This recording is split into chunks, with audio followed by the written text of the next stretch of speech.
우리 인사하겠습니다. 샬롬. 우리 옆 사람과 같이 인사하겠습니다.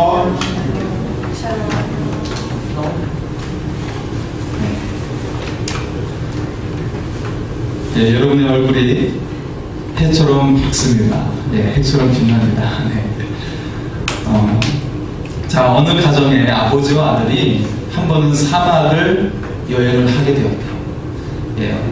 네, 오늘처럼 이렇게 추운 날씨에 사막에 가면 오히려 더 나을 수도 있겠는데, 예, 하지만 이 사막을 계속 걷게 되면 갈증으로 인해서 견딜 수가 없게 되는 것이죠. 정말 가도 끝이 없는 모래벌판이 계속되고 있었습니다. 그 태양볕은 사정없이 내리쬐고 있고 가지고 있던 물도 바닥이 나오고 말았어요. 두 사람은 지칠 대로 지쳐버리고 말았어요. 아들은 찬양하듯이 아버지에게 말합니다. 아버지, 더 이상 힘들게 걸어봤자 무슨 소용이 있습니까? 차라리 그냥 여기에서 편안하게 있다가 죽음을 맞이합시다 하고 이야기하는 것이에요. 그러나 아버지는 아들을 달랬습니다. 아들아, 조금만 더 참자. 조금만 더 걸어가면 틀림없이 시원한 오아시스가 나오게 될 것이다 라고 얘기를 했어요. 그러자 아들은 아버지의 말을 듣고 힘을 내서 다시 걷게 되었어요. 자, 그들은 다시금 앞을 바라보면서 계속 걸어갑니다. 한동안 걸어가던 그들의 눈앞에 무덤들이 있는 것이에요. 그것을 보는 순간 아들은 다시 절망하면서 그 자리에 털썩 주저앉고 말았어요. 아버지 보세요. 이 사람들도 그만 죽고 이렇게 묻히고 말았어요. 우린들 별 수가 있겠습니까? 다 소용없는 일입니다 라고 말하는 것이죠. 그러나 아버지의 생각은 전혀 달랐습니다. 야, 이제는 우리가 정말 안심해도 되겠구나. 여기에 무덤이 있다는 것은 누군가 이들을 묻었다라는 것이지, 이제 곧 마을이 나타날 거야. 조금만 더 힘을 내고 걸어가보자 라고 하는 것이죠. 과연 얼마 가지 않아서 오아시스가 나타나고 마을이 나타나는 것이에요. 그래서 그들이 그토록 원했던 물을 마시고 갈증을 해소할 수가 있었다는 것이죠. 우리는 때때로 어렵게 인생을 살아가는 사람들의 이야기를 듣게 되고 우리 또한 그런 삶을 맞이할 때가 있어요. 송파 세모녀 그 사건은 반값과 가스비와 병원비를 내지 못하는, 그래서 더 이상 낼 수 없게 됐을 때 스스로 목숨을 끊었던 가슴 아픈 그런 사건이 발생했죠. 이 송파 세모녀 이야기는 지금은 많은 사람들에게 슬픔을 주고 그리고 사회적 문제가 되어서 여러 기관들이 그 문제를 해결하는 해결책을 내놓고 있습니다. 우리 인생에도 기쁜 일과 슬픈 일이 반복되죠. 때때로 고난의 시간이 계속될 때가 있어요. 그러나 우리는 그것이 끝이 아니라는 것을 알아야 합니다. 야곱이 하나님을 의지해서 20년 만에 고향으로 돌아왔어요. 하나님의 뜻이라고 생각해서 고향에 왔는데 그가 기다리고 있었던 것은 대단한 환영이 아니라 그에게 기다린 것은 고난의 또 다른 연속이 기다리고 있었다라는 것이죠. 야곱이 고향에 가까이 왔을 때 그에게 들려왔던 소식은 무엇이었죠? 형 에서가 그가 훈련한 그런 장정들 400명을 데리고 나온다는 것이었어요. 형을 속이고 형을 피해서 고향을 떠났던 것인데 이제 20년 만에 돌아왔던 이 고향에 형이 군대를 거느리고 온다는 소식을 들으니까 얼마나 고통스러웠겠습니까? 예, 하나님의 은혜로 그는 부자가 되었어요.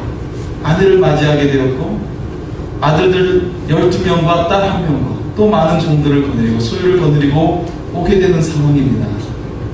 그런데 형의 분들하면 이 모든 순간이, 이 모든 것들이 한순간에 끝나게 되는 상황인 것이죠. 야곱은 야복강에서 밤에 홀로 남아서 하나님의 사자와 씨름했어요.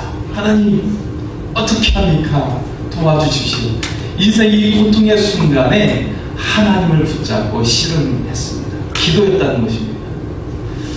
하나님과 겨뤄 이긴 야곱을 하나님께서는 축복하시고 그리고 그에게 새 이름을 주시면서 야곱의 하나님이 되는 은혜를 더하여 주셨습니다. 결국 하나님을 만나고 하나님의 은혜를 받게 된 야곱은 가장 앞서서, 처음에는 이 야곱강 이전에는 가장 뒤에서 어떻게 되나 그 상황을 보려고 했던 이 야곱이 이제는 가장 앞에 나가서 형을 맞이하게 되었죠. 형에게 다가옵니다. 자, 그리고 형을 오는 것을 보고 그가 7번 죽었어요. 그리고 일어나니까 형이 달려오는 것이에요. 달려가지고 야곱의 목을 끌어안고 눈물을 흘리면서 감격스럽게 제배를 하게 되었어요. 네, 야곱은 형에게 말합니다. 형을 배운즉 하나님의 얼굴을 보는 것과 같습니다. 이렇게 고백하고 그 형과 야곱은 완전하게 화해하게 되었어요. 여러분, 야복강에서 하나님의 은혜를 받은 야곱, 우리는 하나님의 은혜를 받게 되었을 때 어긋났던 인간관계도 회복되게 되는 줄 믿습니다. 그리고 우리 앞에 아직 여전히 놓여있는 문제가 해결될 줄 믿습니다. 오늘 여러분에게 인간관계가 회복되고 문제가 해결되어지는 은혜가 임하기를 소원합니다. 그런데 여러분, 더 큰 문제가 있는 거예요. 더 큰 문제가 야곱을 기다리고 있는 것입니다. 야곱은 고맙다고 하면서 형을 따라 고향으로 갔어야 했습니다. 그런데 야곱은 형을 따라가지 않고 세겜에 머물게 됩니다.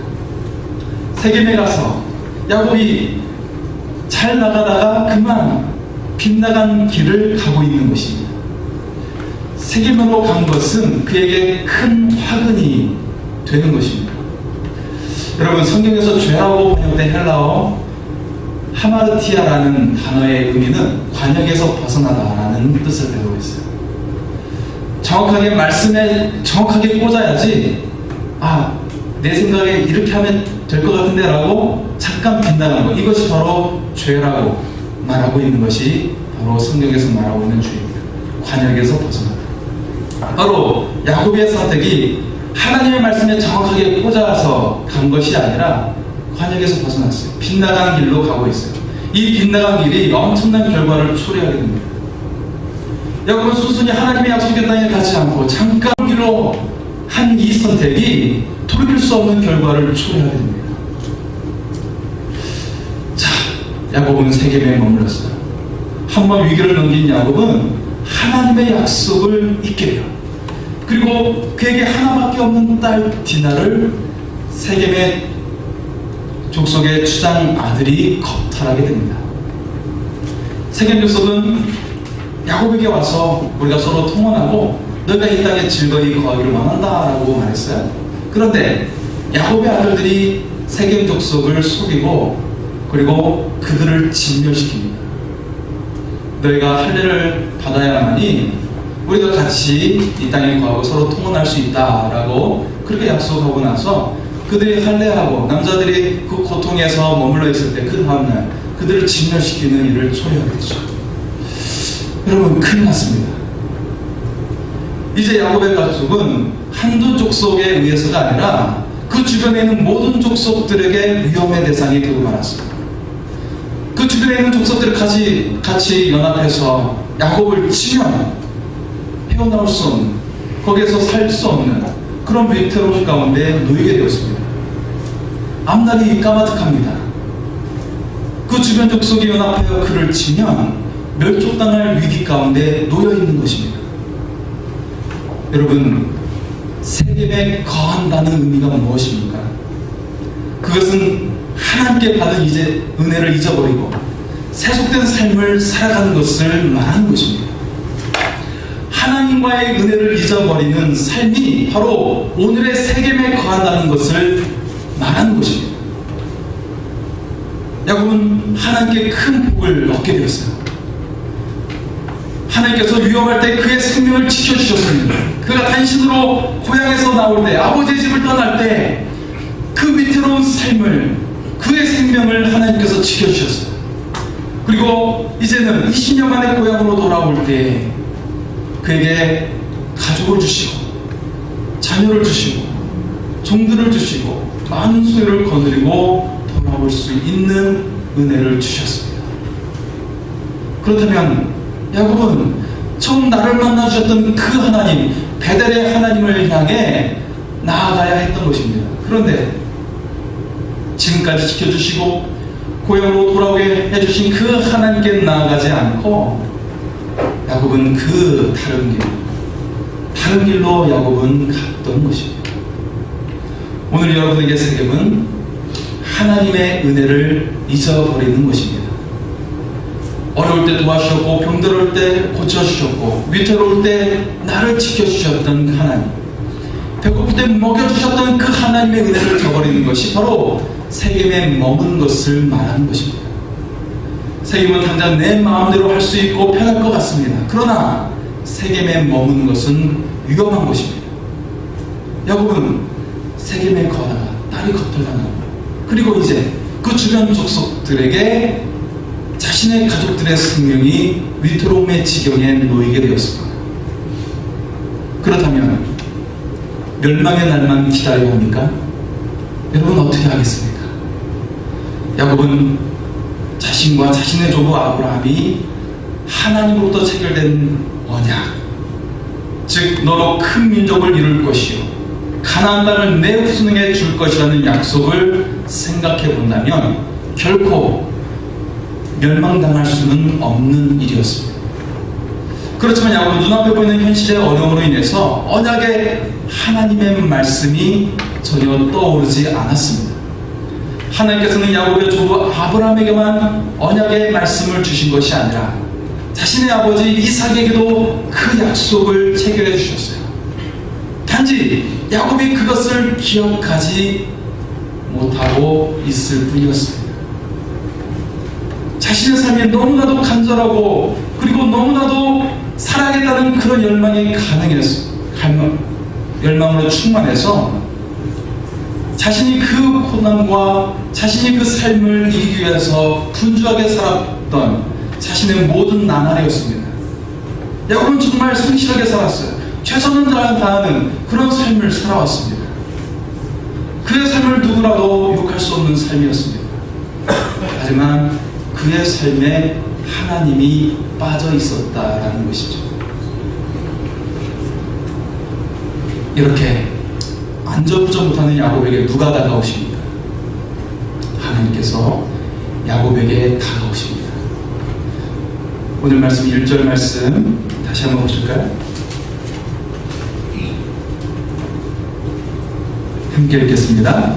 하나님이 야곱에게 이르시되 일어나 베들로 올라가서 거기 거주하며 내가 내 형에서의 낯을 피하여 도망하는 데 내게 나타났던 하나님께 거기서 제단을 쌓아라 하신지라. 왜 하나님께서 야곱에게 베들로 올라가라고 말씀하십니까? 제단을 쌓으라는 것이죠. 제단을 쌓으라는 건 이면에는 20여 년 전 네가 고향을 떠났을 때에 너를 만났던 그 하나님을 생각해 보라는 것입니다. 이런 하나님께서 20년 전 야곱에게 말씀하셨던 그 말씀이 무엇이었는지를 다시 한번 떠올려 보라는 말씀입니다. 단신으로 고향에서 도망나왔던 야곱에게 하나님은 말씀하셨습니다. 창세기 28장 13절에서 15절의 말씀이죠. 또 본즉 여호와께서 그 위에 서서 이르시되 나는 여호와니 너의 조부 아브라함의 하나님이요 이삭의 하나님이라.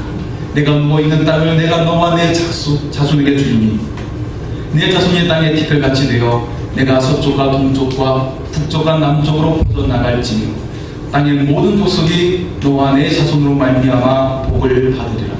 내가 너와 함께 있어 내가 어디로 가든지 너를 지키니 너를 이끌어 이 땅으로 돌아오게 할지라. 내가 내게 허락한 것을 다 이루기까지 너를 떠나지 아니하리라. 20여 년 전 이 말씀을 들었던 야곱이 그곳의 이름을 하나님이 거하시는 하나님의 집이라는 뜻의 베델이라는 이름으로 이름을 짓게 됩니다. 야곱에게 하셨던 하나님의 말씀의 핵심은 첫째, 누워있는 땅, 즉 베델을 포함한 가나안 땅을 너와 내 자손에게 줄 것이다. 두 번째는 모든 족속이 너와 내 자손으로 인하여서 복을 얻게 될 것이다. 세 번째는 내가 어디로 가든지 너를 지키며 너와 함께 할 것이다.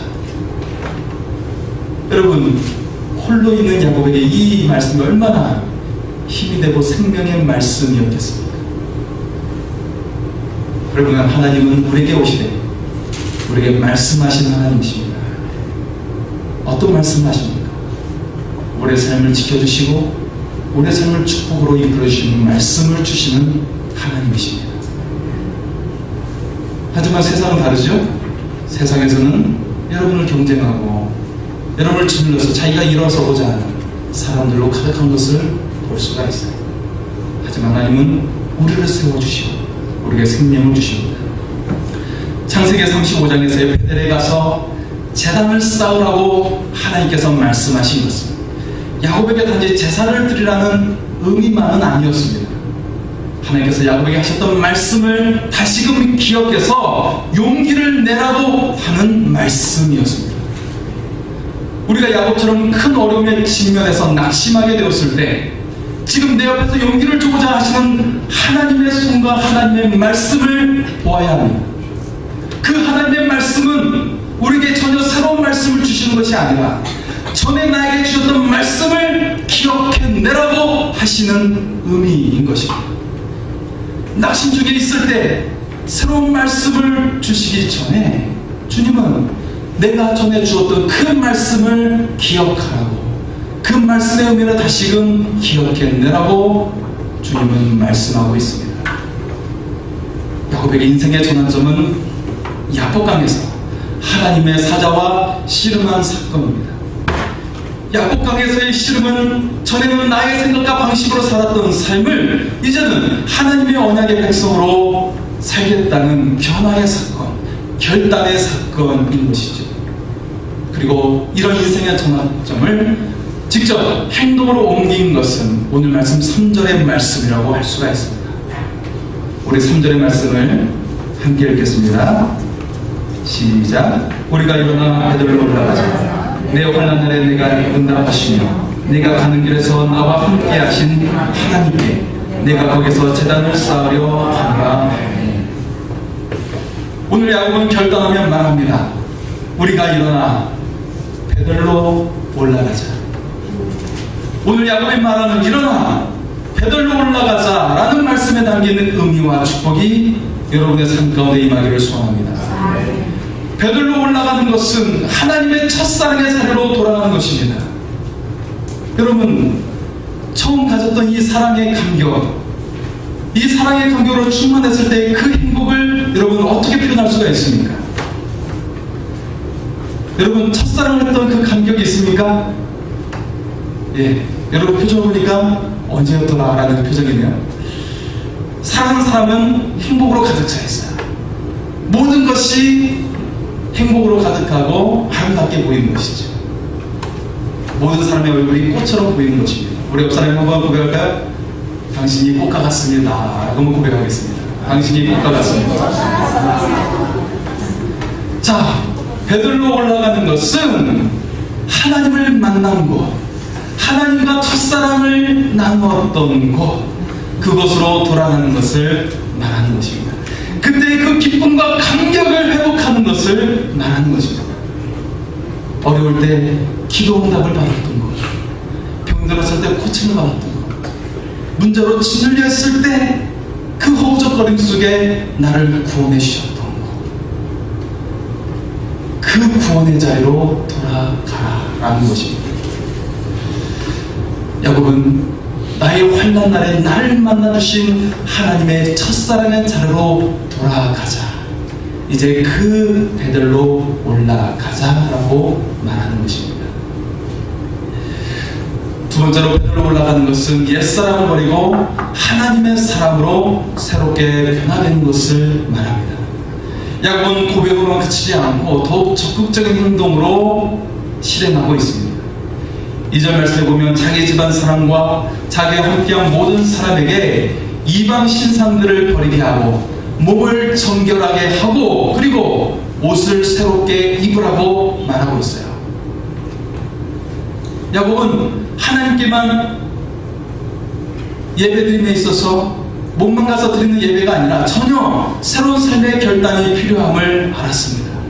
그래서 먼저 옛사람 속에 있었던 썩어져가는 습관을 버리게 하자라고 온 가족들에게 선포하고 있어요. 자기에게 속한 모든 사람들에게 그렇게 선포하고 있습니다. 그래서 우선을 버리고 몸을 정결하고 그리고 옷을 새롭게 갈아입는 모든 것을 새롭게 하는 결단을 촉구하고 있는 것입니다. 사도 바울은 그리스도인이 되는 것을 에베소서 4장 22절에서 24절에 이렇게 말씀을 하고 있습니다. 너희는 유혹의 욕심을 따라 썩어져가는 구습을 따르는 옛사람을 벗어버리고 오직 너희의 심령이 새롭게 되어 하나님을 따라 의와 진리의 거룩함으로 지으심을 받은 새 사람을 입으라. 여러분, 2017년 깊은 기대와 함께 하나님께서 축복을 부어주시기를 원하는 기도 가운데 시작을 했을 것입니다. 그런데 그 하나님을 향한 기도 가운데 우리가 행해야 될 것은 무엇이냐면 먼저 세상적인 삶을 버려야 한다는 것이에요. 내가 입었던 옷을 벗어버리고 새로운 삶을 출발할 수 있어야 된다는 것입니다. 그럴 때 하나님의 축복을 담을 그릇이 비로소 되어지는 것입니다. 여러분의 삶이 하나님의 축복을 담는 그릇이 되고 새로운 옷을 입을 수 있기를 바랍니다. 마지막으로 베들로 올라가는 것은 하나님께 예배드리고 하나님의 언약의 백성이 되는 것을 말합니다. 야곱은 생사의 갈림길에 서 있던 베델에서 하나님을 만났어요. 하늘 사닥다리를 내려주신 하나님의 은혜로 인해서 그가 그곳에서 돌담을 쌓고 하나님께 예배를 드렸습니다. 야곱은 나를 권하시고 나를 보호하시고 나를 지켜주시고 나를 인도하시는 그 하나님을 내가 섬기겠습니다. 내가 예배 드리겠습니다. 그리고 11조를 드리겠습니다. 라고 그 자리에서 고백을 했습니다. 이제 야곱은 조부 아브라함과 부친 이삭을 이어서 하나님을 섬기는 예배드리는 언약의 백성이 된 것입니다. 베델은 죽을 수밖에 없었던 나를 원하신 하나님이 나를 만나주신 것을 말하는 것이죠. 베델은 옛사람을 버리고 하나님의 사랑으로 새롭게 변화되는 것을 말합니다. 베델은 하나님께 예배드리고 하나님의 언약의 백성이 되어 하늘 축복을 담는 사람이 되는 것을 말하는 것입니다.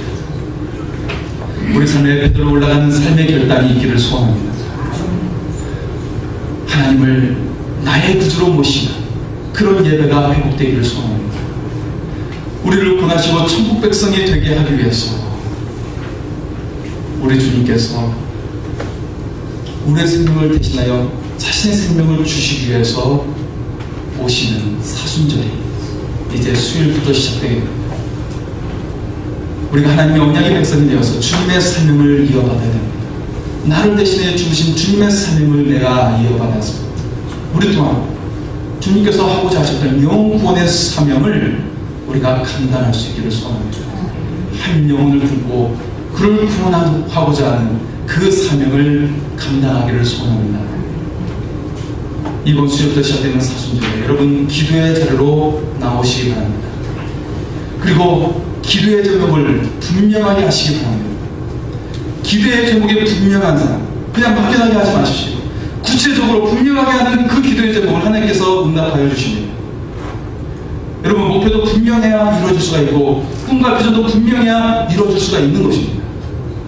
여러분 기도 제목을 분명히 해서 교회의 부흥을 위해서 기도하고 그리고 내 삶에 놀라운 하나님의 은혜가 임하도록 기도하고 내 가정과 내 자녀의 삶 속에 하늘 축복이 임하도록 그가 어떤 삶을 살아가고 어떤 꿈을 이루도록 구체적으로 기도할 수 있기를 바랍니다. 야곱이 하나님의 말씀을 쫓아 베델로 갔습니다. 어떤 결과가 나왔습니까? 5절에 보면 그들이 떠났으나 하나님이 그 사명 고을들로 크게 두려워하게 하셨으므로 야곱의 아들들을 추격하는 자가 없었더라. 야곱이 걱정했던 목숨에 대한 위협이 하나님께서 사명 고을들로 크게 두려워하게 하심으로 사라지게 되었습니다. 야곱은 베델로 도착해서 하나님의 명령대로 제단을 쌓았습니다. 그리고 그것을 엘 베델이라고 불렀습니다. 베델은 하나님의 집인데 엘 베델은 하나님의 집에 계신 하나님이라는 뜻을 의미하고 있어요. 그것은 단순히 하나님이 거하시는 집이 아니라 나에게 오시고 나에게 말씀하시고 내 삶 가운데 역사하시는 하나님이 지금 이곳에 계신다는 의미로 엘 베델, 하나님의 집에 하나님이라고 고백을 하는 것입니다. 야곱은 더 깊이 하나님을 경험하게 된 것을 간증하고 있는 것입니다. 여러분도 이런 간증이 있기를 소원합니다. 야곱이 제단을 쌓은 밧다람에 돌아올 때 하나님께서 야곱에게 조부와 부친에게 주셨던 똑같은 언약의 말씀을 주시고 계십니다. 야곱에게 자신과 가족과 모든 소유가 멸절의 위기 앞에서 야곱이 위기 가운데 하나님을 찾고 도리어 믿음의 결단을 실행하게 되었습니다. 하나님의 손이 그와 함께 하시고 그 주변 민족으로 두려움의 대상이 되게 만들어 주셨습니다. 그리고 아브라함과 이삭에게 주셨던 언약을 더욱 견고히 세우며 그에게 재확인시켜 주셨습니다.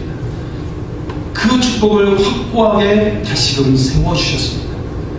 오늘 우리가 일어나 베들로 올라가 절망 가운데 나를 만나 주셨던 하나님과의 그 첫사랑의 자리로 돌아갈 수 있기를 소원합니다. 하나님께 돌아갈 때 고난이 축복이 되는 것, 그런 하나님의 은혜가 여러분의 삶 가운데 임하게 될 줄 믿습니다. 기도하시겠습니다.